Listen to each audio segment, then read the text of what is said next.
Hi guys, good morning. It's Heather, the Butterfly Effect plant-based weight loss.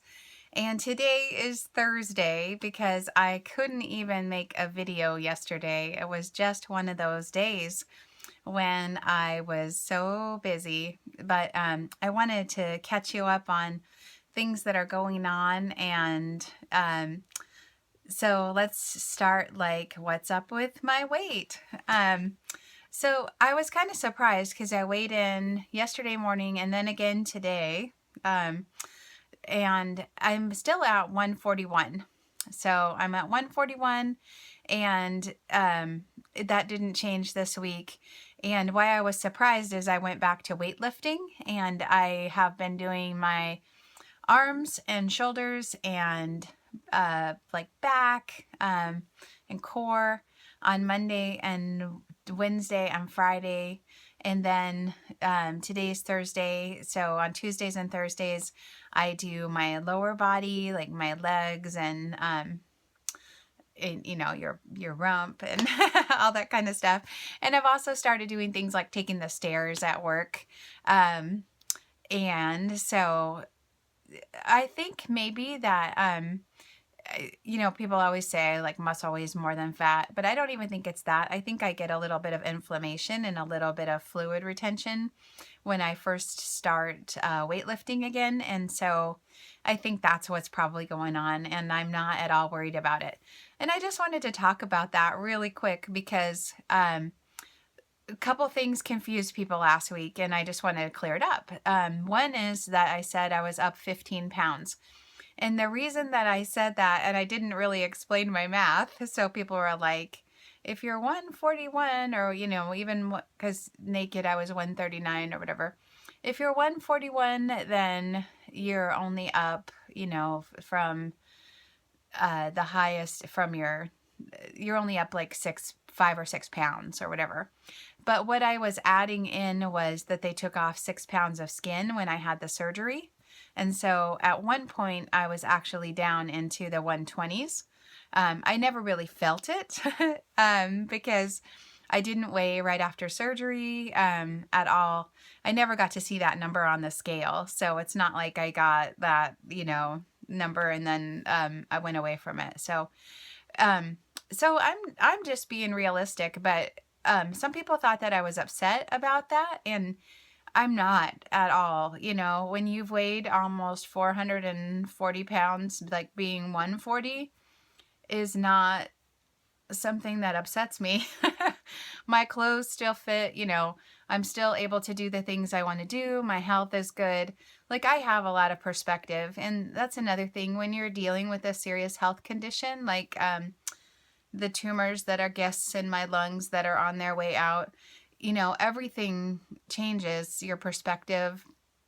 You can't get all excited about either gaining a few pounds or losing a few pounds. And I just went through, a big health thing, like with that infection and with having surgery again. And then the surgery, or, the whole situation giving me like somewhat of depression, and just stuff going on in my life. So I'm not upset.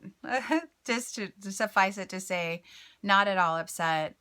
Doing really good with that, and I know it'll go. I know it'll go. When you've taken off like 300 pounds, then even if you go up a little bit, as long as you get right back to the behaviors that caused you to take off the weight in the first place.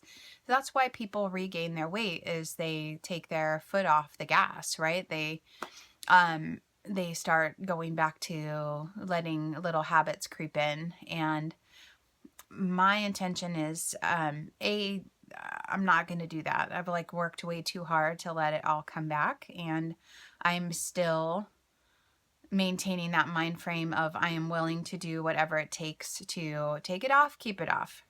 Take it off, keep it off. Anybody can take off weight. It's keeping it off that makes you in like the 1%, and that's where I want to be. And I still have that determination. Nothing has changed in that regard. And so this will come back off. this was like the result of inactivity and poor eating choices while I was depressed and while I was recovering from a really serious situation. And so that's no longer my reality. I'm doing great. I'm feeling good. And so I just, I don't have any, I don't have any worries about this being permanent or this being something that I can't fix in a short order. So I hope that that cleared that up. What I did feel bad about was, and what the whole point of that video was that I had been dishonest with you. And that was upsetting. And that is why I was upset, because I wasn't being forthright with you. I was pretending like I wasn't weighing in when I was weighing in. And I was doing a lot of the behaviors that are associated with addiction, which is like hiding behavior, lying about behavior. And I'm not that person anymore, and I don't want to be that person. And so it was important for me to come clean to you guys, and that's upsetting, admitting, hey, I'm a big fat liar, that was upsetting. And I appreciate all the grace I got and all the mercy and all the forgiveness. I really appreciate that. And the people who stepped up and said, hey, me too. I've done crazy things when I was letting my dopamine center like rule my good sense. And so I just appreciate everybody that was so, again, so lovely and kind. Like that has been the hallmark of this channel. Okay, so I thought I would do like a little quick, like what I'm eating, what I'm reading, what I'm thinking about, what I'm excited about, what I'm planning, all that kind of stuff. So really quick, what I'm eating, something that I've been eating lately that I really, I'm really liking is, and I'll probably make it for you guys, but it's just really simple. I've been steaming some potatoes, chopping up potatoes, white potatoes, which I haven't been eating, but I'm kind of experimenting with. Chopping up potatoes and cooking them in the Instant Pot for like a minute, and letting them come down to normal pressure, because you don't have to cook them very much. And then steaming some broccoli, and throwing that on the diced potatoes, and then just putting that cheese sauce, vegan cheese sauce, over the whole thing, and loving that. So I've been having that, and that has, because there's reduced fat, very reduced fat tofu in the cheese sauce, then that is giving me like protein, and there's lots of protein in the broccoli, and the potatoes are super satiating. So that's kind of my dish that I've been nomming on this week, and I'll go ahead and share how to make that, but it's super simple. You almost don't need a recipe. I've already given you the recipe for the cheese sauce, and that's the main thing. And so that's what I've been eating, and just, same stuff, different day. Big salads, steamed vegetables, lots of good stuff on my salad. I am going to go through how I call it like my, I say I'm a Fur Gregorist or a Greg Furmanist because the two doctors that I resonate the most with are Dr. Furman and Dr. Greger's recommendations. So that's who I make my salad after. And so I'm going to go through exactly how I make my salad again, and because it's changed a little bit, and I just want to be really specific about why I choose what I choose. And the main thing that you have to choose, again, is your attitude. That attitude that some things aren't optional. Some things are just, we do them to take care of ourselves.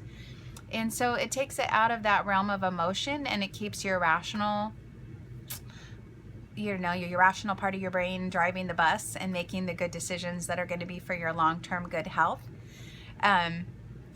So, things like exercise isn't optional for me. I have to do that every day. Choosing the right foods that nurture my health, building my body out of the best and building blocks I have available to me with all the science that I have available to me at this point. That's that's how you choose an optimal diet, not by like what tastes good to you in the moment, because that'll change, and you can make what's really good for you taste good to you just by eating it repeatedly and getting that neuroadaptation.